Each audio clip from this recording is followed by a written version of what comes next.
All right, so we're recording. Again, welcome everybody. This is going to be our software walkthrough for today. Today, we're going to go through a full return. We're going to take it from the beginning all the way to the end. We're going to see how to do payments and bank products. On this particular return, it's going to be pretty simple for the most part with what I'm going to be putting in, and I'm going to be making it up as I go, okay? So let's get started. So in order to start a return, matter of fact, let me just back up for 1 second. So again, this is our dashboard. It's kind of gives you a snapshot of what's going on inside of your office for the day. How many returns? So this will be your return count, things that are ready to e-file, checks that are ready to be printed, any appointments set, and things that are ready to be paid. You have your rejection section here. These are your message board, and you usually see messages about the software or IRS updates in this section. And then you have your daily return count here, and then your e-file summary. You have your queued, your transmitted, accepted, and rejected. Federal, state, bank. Nothing stays in these sections for too long. Most of your stuff is going to be housed here, accepted and rejected. So this is going to just be a bar graph as it goes. So again, this is your dashboard. So in order to start a return, you can go one or two ways. You can double click here at returns, and it'll bring you here. Or if from your dashboard, you can just go to clients and it'll bring you to the same place. Once you have returns in the system, you'll have a list of your returns here. So let's see.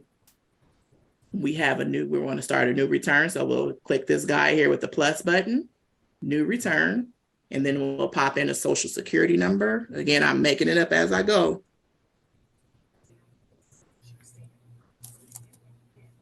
And if you are following along with me with what I'm putting in, just change probably the last two numbers so it's not saying it's already in the system. All right.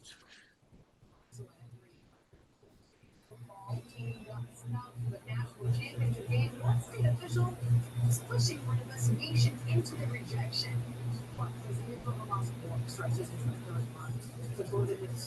Especially for seniors who are in the Middle East, our local senior centers stepping in. Tis the season to be on the go.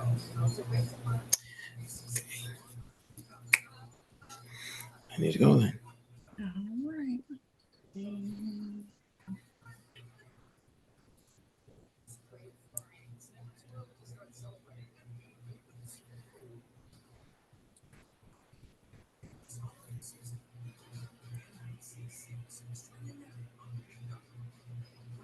And again, I'm just putting in basic information right now.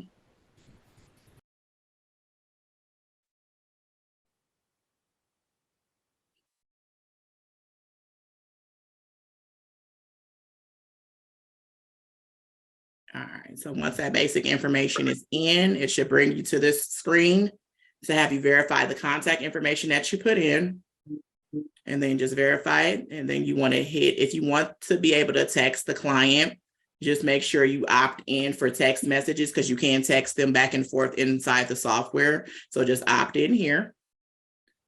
And then we'll hit save and continue. So then again, we're going to be verifying information at this point. So we're going to verify their name, social, date of birth, occupation. 1095A question is going to be here. Do they have one? For this scenario, we're going to say no. And then you have your standard questions. Most of them are going to be pre-populated for you. Don't spend too much time here if you don't have to, unless you know these things do apply to your scenario. Other than that, just look them over, make sure they're answered, and then you can hit save and continue. Again, the address is here. You want to verify that is correct. And then you can generate additional state returns or not based off of the information.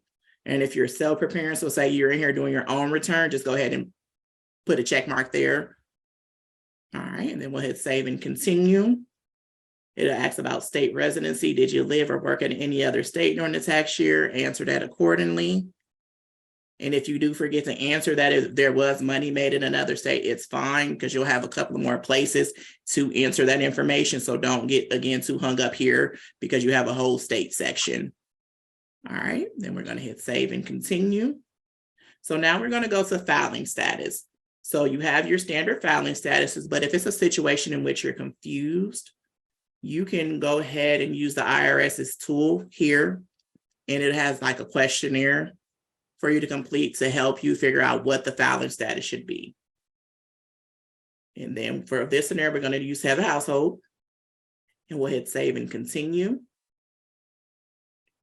And then it asks about married. They were not married based on the scenario of head of household. $3. I don't think they want to give away $3. All right, so this is where we're going to be putting the dependents information in for this particular one. So we'll hit save. So we'll check yes, and then we'll hit save and continue. And then now we'll pop that information in.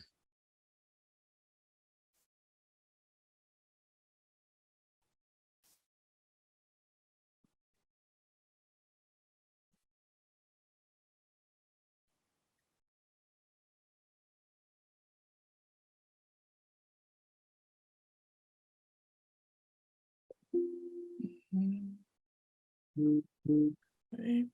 And again, we have that healthcare information question. We'll mark no because we don't have a 1095A. Then you have your standard dependent information. So they want to know how long that individual was in the household. We'll mark 12 months. Even if that child was born in 2023 or passed away in 2023, you still give them a full 12 months in the household. And then when you're doing head of household or any other scenario that's married, that's not married filing jointly, you have to mark the dependent as your qualifying dependent. So you'll always see this question on a head of household, single, or anything that's not married filing jointly. So we'll just mark that yes.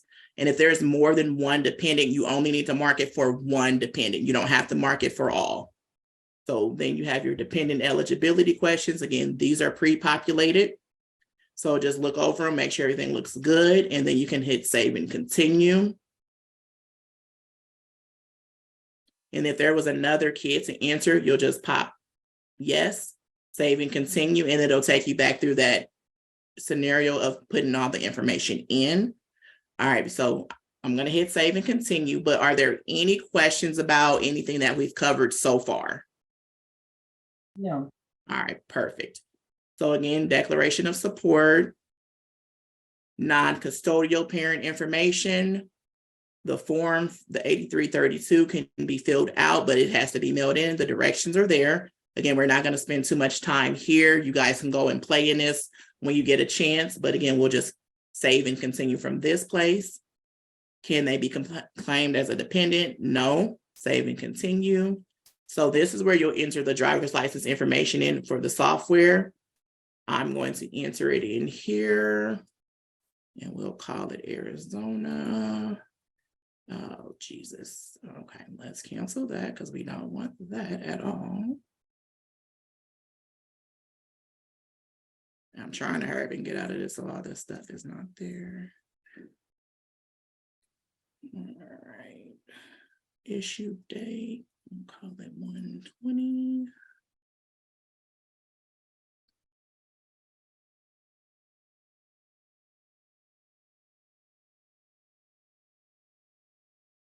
So it depends on if this person is in person with you or if they're remote. If they're in person, you'll hit yes and answer the questions accordingly. And if they are not, you'll hit no and then answer the remote questions. And then once you do that, you'll hit save and continue, but you don't have to choose both. You just choose one or the other and answer the questions based on the scenario. And I forgot to put some stuff in there, didn't I? Yeah.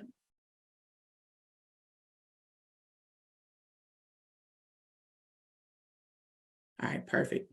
So now you should be at a review stage. So just review the information that was put in. Make sure it all looks good. If you see mistakes, go ahead and hit your edit button. It'll just take you back to that section. You don't have to start over at the beginning. So for this one, we're going to say all looks good, and we're going to hit save and continue. There's additional language preferences that you can use. If need be, you can go through those questions, alternative media preferences as well. It brings you back through mostly all this stuff, just the way that the menu is for some odd reason, but we'll just hit save and continue because we've answered all these questions. But it also gives you opportunity to double check your information. So now we should hit save and continue, and it'll bring us to income. So now this is where we'll enter the income information. You have your standard categories. You have your wages that are reported on a W-2, your interest, your dividends, retirement, pensions, all that good stuff, Social Security, taxable refunds for state and local, alimony, your miscellaneous incomes, your business, your capital gains and losses in other forms, your rental incomes, as well as your Schedule Ks and partnerships and S corps and trust, farm income, unemployment, and then those one-off incomes, which are like gambling and all that other good stuff, cancellations of debt, all those things. So for this scenario, we're only going to use the W-2. Before I go into putting income summary in, is there any questions? All right, perfect. So let's hit start. So again, let me just back up. So we're going to begin, form W-2 is what we're going to use. So we're going to hit the start button, and then we're going to add a new W-2, save and continue. And then we will pop in, let's see. Okay. Test. And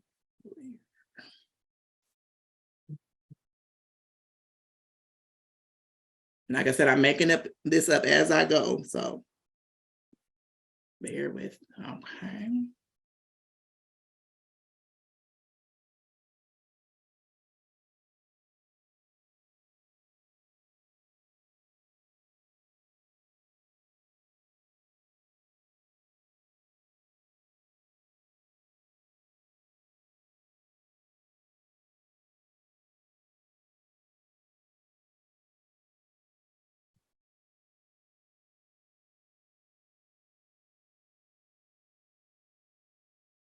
So I put all the information in based on the W-2 that I have in front of me.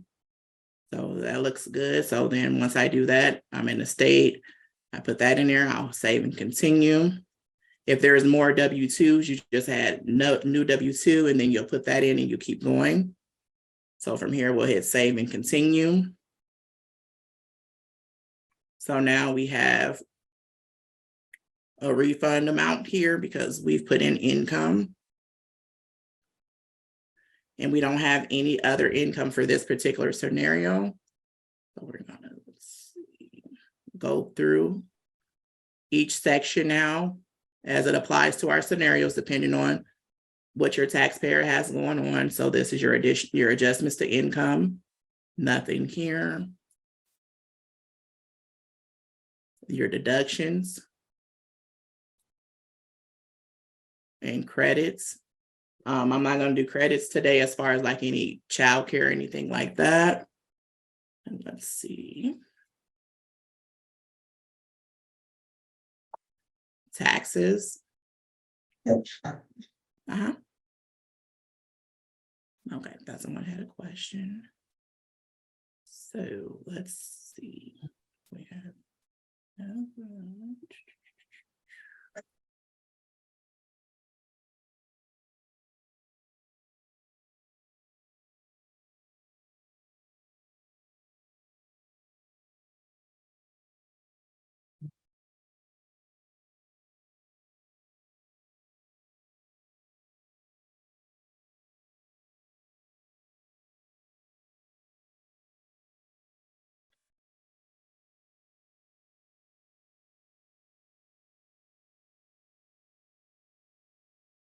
let me go look at my dependent and make sure I answered everything correctly. So he's 7.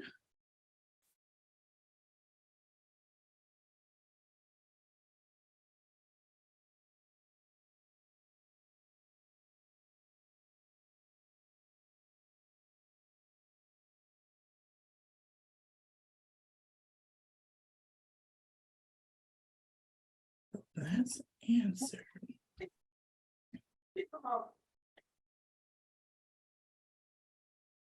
So I came back because I seen that We didn't get any EIC or child tax credits to generate. So I'm trying to make sure we didn't answer anything incorrectly as we were going through. So yeah, we have qualifying dependent. Everything looked good. So let me go in income.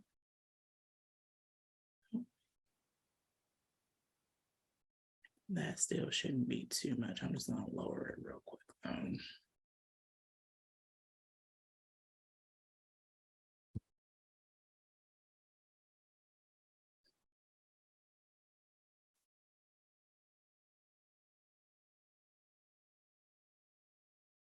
Yeah, something's not right.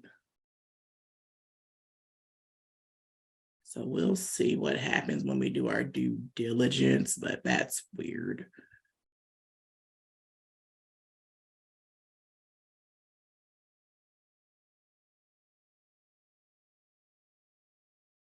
Because I did a practice return before I got on with you guys and everything was working correctly. So again, I have to go through and see what's going on. And it's probably not even going to trigger due diligence. Oh, there we go. Okay. Fix error. So we're going to go in and do our due diligence. It's weird.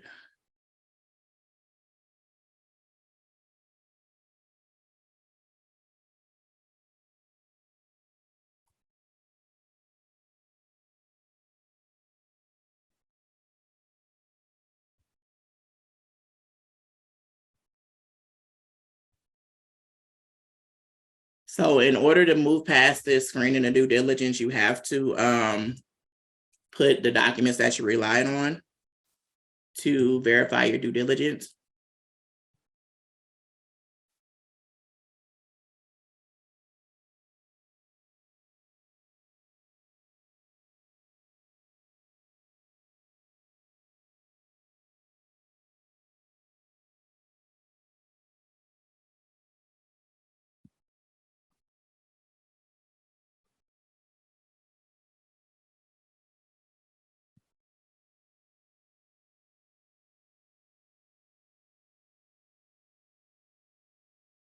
Just keep it simple. Save and continue.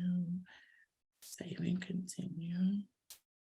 You answer the rest of the questions. You can have them sign the due diligence worksheet just by clicking here. Save and continue.